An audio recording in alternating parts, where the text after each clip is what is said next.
संत हरिदास जी की ग्रंथावली पुस्तक भविष्य चौतीसा नामक एक चौपदी से मैंने पिछले एपिसोड पर आपको सुनाया था कि स्वयं श्री जगन्नाथ महाप्रभु इस धरती पर सुनिश्चित ही उदय होंगे। सभी प्रकार के झगड़ा को वो समाप्त करेंगे। उनके साथ स्वयं दिव्य महापुरुष होंगे जो सभी भक्त जनों को नाम पूछेंगे। ये मैंने पिछले एपिसोड पर आपको सुनाया था। उसके बाद यही चौतीसा पर पेज नंबर 473 और 474 पर संत ने क्या लिखे हैं, आइए सुनते हैं।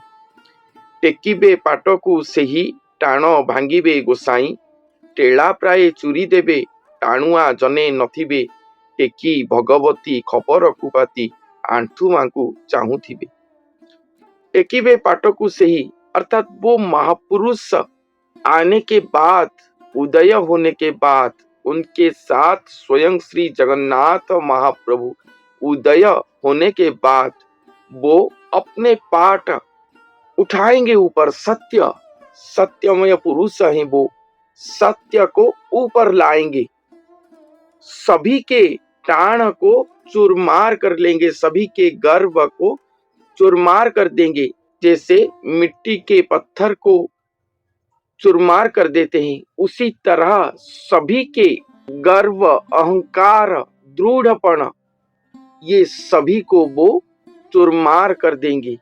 एक भी दृढ़ोक्ति देने वाले भक्त या एक भी दृढ़ोक्ति देने वाले व्यक्ति नहीं रहे होंगे। उस समय स्वयं भगवती देवी अपने खरपर को रखे होंगे और आंठुआ भक्त जनों को चाह कर रहे होंगे। आंठुआ अर्थात जो भगवान को देखकर भगवान उदय होंगे धरती पर, वो महापुरुष उदय होंगे तो सब उन्हीं के पास नतमस्तक हो जाएंगे। किसी का भी टाणपन नहीं रहेगा, तो सब नतमस्तक होंगे। अपने घुटनों पर, जो कहते हैं अपने घुटनों पर सब बैठे होंगे। तो उनमें से कौन अपना मथा को उठाता है, अपने अहं भाव को उठाता है, उसके ऊपर भगवती माता नजर रखे होंगी। मथा उठाया तो उसका मथा को काट देंगे। ऐसे भयंकर समय होगा, ऐसे भयंकर लीला होगा धरती पर जब स्वयं भगवान उदय होंगे। ठाब से अमरावती ठूल शून्य प्रभु ख्याति, ठाब न पाई भकते ठक भ्रमिबे जगते। ठाकुर कहिले शिशु अनंतଙ୍କୁ हेतु रखिता उकति। ठाब से अमरावती ठूल शून्य प्रभु ख्याति। अमरावती स्थल, वहीं पर शून्य प्रभु ख्यात हुए होंगे। अमरावती पूरा जहीं पर ठूल हुआ होगा, संचित हुआ होगा इस धरती पर।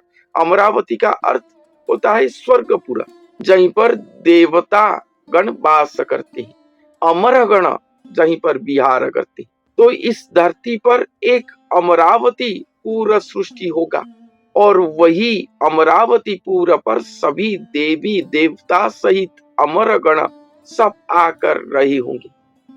वहीं पर ही स्वयं भगवान ख्यात होंगे। मगर कोई भी भक्त जन वो पूरा को इस धरती पर ठाव नहीं कर पाएगा। सब भ्रमण करेंगे, पूरे भारत वर्ष पर भ्रमण कर लेंगे, पूरे पृथ्वी पर ढूंढ आएंगे, मगर कोई भी वो अमरावती पूरा को ठाव नहीं कर पाएगा, ना ही कोई प्रभु के पास जाकर पहुंच पाएगा। यही बात कह रहे हैं यहाँ पर, ठक भ्रमिबे जगते।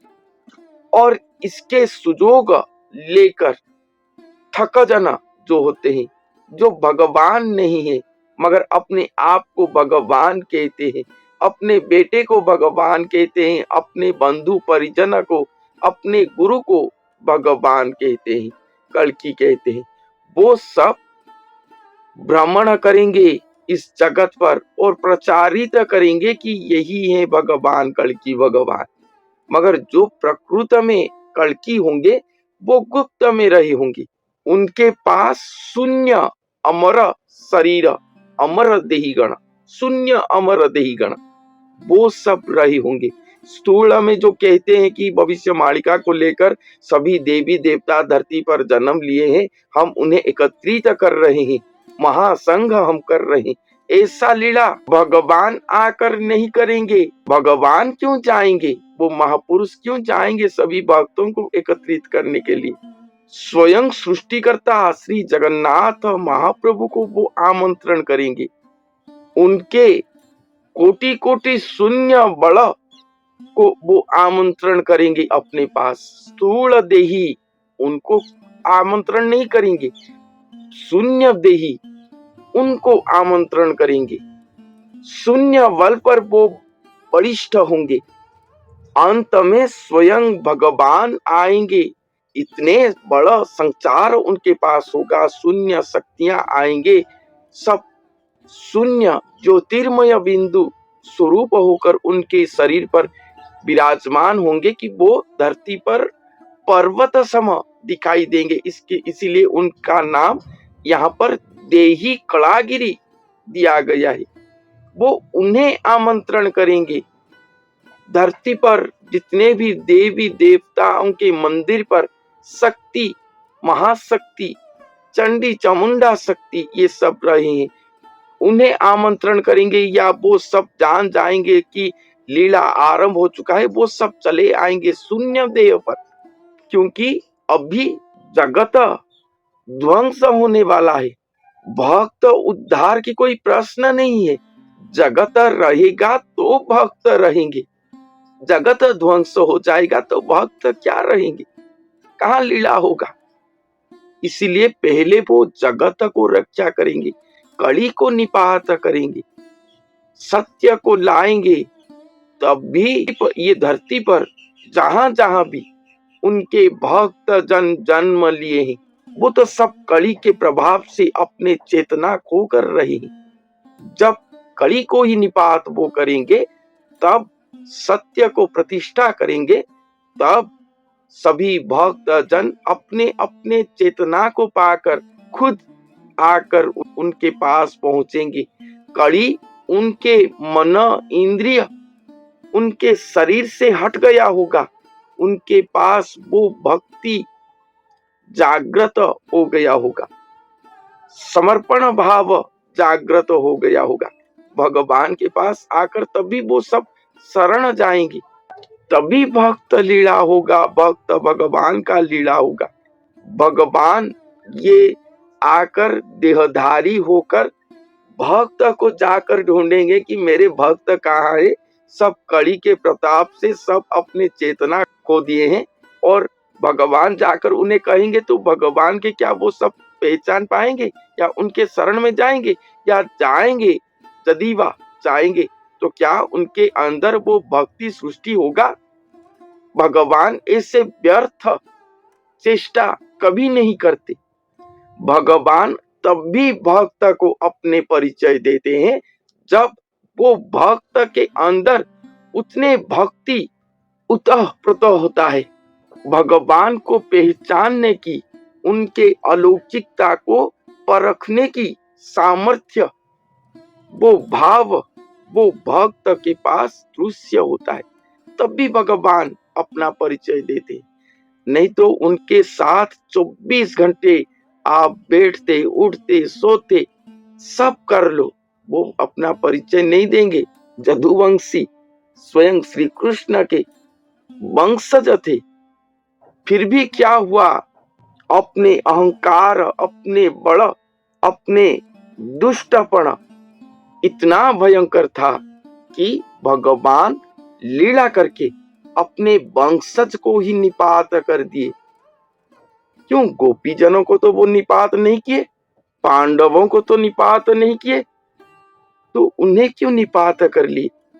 क्योंकि भगवान के वंशज होने के कारण वो कोई भगवान को अपने हृदय से ग्रहण नहीं करते थे, इसलिए वो लीला करके उन सभी को ध्वंस कर दिए। भगवान तब तक किसी को अपने परिचय नहीं देते जब तक भक्त के अंदर वो भक्तिमय प्रश्न सृष्टि नहीं होता। इसलिए भगवान आकर कहीं पर जाएंगे नहीं भक्त को ढूंढने के लिए, या अपने परिचारों को नहीं छोड़ेंगे कि जाओ ढूंढ कर आओ भक्तजन मेरे कहाँ है। ऐसा नहीं है। भगवान एक ही स्थान पर बैठे होंगे, वो स्थान अमरावतीपुर कहलाता होगा। शून्य का स्वर्गपुर जो होता है, अमर गणों का निवास स्थली जो होता है, वही स्थान आकर वो स्थान पर धरती पर संचित हुआ होगा, वो मनुष्य के शरीर पर वही अमरावतीपुर होगा। जैसे हम भगवान के पास जाकर अपने दिया जलाते हैं, उसी तरह वो महापुरुष के पास भगवान के लिए भक्ति प्रेममय अखंड अमर दीप सदा प्रज्वलित होकर रहा होगा। वही स्थान पर आकर स्वयं अनाकार प्रभु स्वयं भगवान ख्यात हुए होंगे, और ये स्थान को कोई भी भक्तजन ढूंढ के नहीं पाएंगे। और ये कथा प्रचार होने से, प्रचलित होने से, साधु संत जनों के ध्यान निर्देश पर चले आने से बहुत सारे लोग, ठग प्रकृति के लोग, अपने आप को भगवान कह के या वो महापुरुष कह के जगत में भ्रमण कर रही होंगे। ठाकुर कहिले शिशु अनंत को हेतु रखी था उकथि। स्वयं भगवान ठाकुर अर्थात स्वयं भगवान श्री जगन्नाथ महाप्रभु शिशु अनंत को ये बात कह रहे हैं कि ये मेरे बात को याद रखना, जब कलियुग के अंत समय पर लीला होगा, ऐसा लीला दिखाई देगा। डाकी कहुअछि सुन डाकिबे जे देवी गण, डोला तराटी चाहिबे डाकिण भक्त खाइबे, डाकिनी जोगिनी चंडिकाए पुणी अज्ञान को चाहिए। और भगवान कह रहे हैं कि ये बात को मेरे याद रखना, जो देवी गण है वो अपने आंख को बड़ा बड़ा करके जो होता है भक्त जनों को पुकार कर लाएंगे, भक्तों को भोजन कर देंगे, खा देंगे। किस प्रकार के भक्त? जो सच्चोट भक्त होंगे, उन्हें वो स्पर्श नहीं करेंगे, उन्हें तो वो सुरक्षा देंगे। मगर जो ठग प्रकृति के भक्त जन होंगे, जो अज्ञानी भक्त जन होंगे, उन्हें वो खा जाएंगे। डाकिनी जोगिनी चंडिकागण वैसे भक्त जनों को चाह कर रहे होंगे। अज्ञानी भक्त जन कहाँ पर हैं? वही सभी को वो भोजन करेंगे। ढांकी वो शून्य रे काल ढोकी नमर गरल, ढोलाइबे दुष्ट जन ढांकुणी देले काढ़ीण, ढालंती चामर त्रिदश देवता 64 महंत पुण। शून्य पर काल का प्रभाव रहेगा, पूरे शून्य पर काल का प्रभाव रहेगा। जैसे पृथ्वी के ऊपर आकाश रहा है ढांक के, उसी तरह ये सारे पृथ्वी के ऊपर काल छतरी की तरह रहा होगा। और कहते हैं कि कोई भी विषपान करके मर न जाओ। ये जो काल जिस तरह से भयंकर रूप लेके पूरे पृथ्वी को ढांक कर रहा है, उसे देखकर कोई विष खाकर मत मर जाओ। विष जहर जो कहते हैं, खाकर सुइसाइड वगैरह कर लेते हैं, वो जहर की बात नहीं कहा गया है। विष का मतलब प्रभु द्रोही, प्रभु प्रेम, प्रभु भक्ति को त्याग करके ये संसारी पाठ, संसारी चिंतन के अंदर रहना, वही विष है। प्रभु को त्याग कर देने के बाद बाकी जो भी रहा वो सब विष होता है। प्रभु ही, प्रभु के नाम ही, प्रभु के तत्व तथ्य, प्रभु की चिंतन, ये सब अमृत है। बाकी सब कुछ विष है। वो विष को पीकर कोई भी मृत्यु की ओर मत जाओ। संत यही सावधान वाणी दे रही। ढोलाई बे दुष्ट जन ढांकुणी देले काढ़ीण। स्वयं भगवान आकर धरती पर चुपके रहे होंगे। जब अपने चारों ओर पर्दा देकर जैसे छुप कर रहते हैं, वो पर्दा को जब वो खोल देंगे तब भगवान को सब पहचान जाएंगे कि कौन प्रकृति में भगवान है। मैंने जो कहा है कि वो प्रकट होंगे संसार पर, अपने दिव्य स्वरूप को वो प्रकट करेंगे। ये लीला जब वो कर लेंगे तब दुष्ट जन भय से कांप उठेंगे। जैसे उनके अंदर निद्रा प्रवेश कर लिया हो, मृत्यु की निद्रा, वैसा होगा उन सभी का अवस्था। इसीलिए दुष्ट जन मत हो जाओ, भगवान के भक्त होने की कोशिश करो, भक्ति की अभ्यास करो। ढालंती चामर त्रिदश देवता 64 महंत पुनः। और जहां पर स्वयं भगवान नर देह होकर रहे होंगे, वहां पर ये त्रिदश देवतागण 64 महंत गण सेवा कर रहे होंगे। अनंत ओझा से नाम अनाकार शून्य ब्रह्म, उदय बटे उदय हुए आसी निशी से भावे, और उपासे नंद प्रभु आदि कंद नर देहे गुप्त भावे।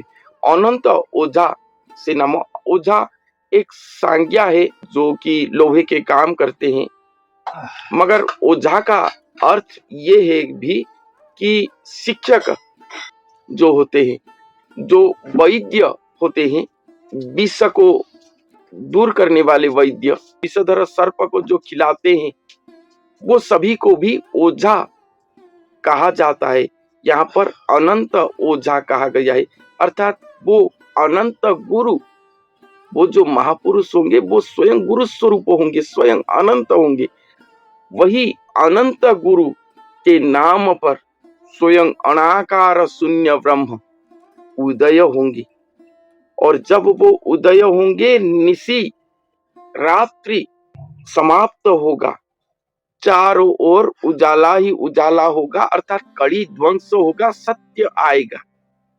मगर जब तक वो उदय नहीं होते, संसार पर अपने आप को ख्यात नहीं करते, तब तक वो गुप्त में रहे होंगे, तब तक रात्रि चल रहा होगा इस संसार पर। यही बात कह रहे हैं यहाँ पर कि रात्रि समय तक वो इस संसार पर नर देह पर अवतरण होके महागुप्त में रहे होंगे। तर की थाओ भकते तत्वटी कला पर्वते, तेर सेनापति घेनी त्रैलोक्य नाथ भारिणी, तुहार जुआर उत्तर रुबल प्रभु को जन्मी बाजानी। तर की थाओ भकते, ये बात को सुनकर सभी भक्त जन जो हैं वो सब चेतना युक्त हो जाओ कि भगवान आकर गुप्त में रहे होंगे और अपने समय होने पर प्रकाश होंगे, ये कड़ी को निपात करेंगे। ये बात को सुनकर सभी भक्त जन अपने आप को चेतना दो, भक्ति की ओर अपने आप को लेकर जाओ, क्योंकि भगवान तत्व की कड़ा पर्वत पर छुप कर रहे हैं।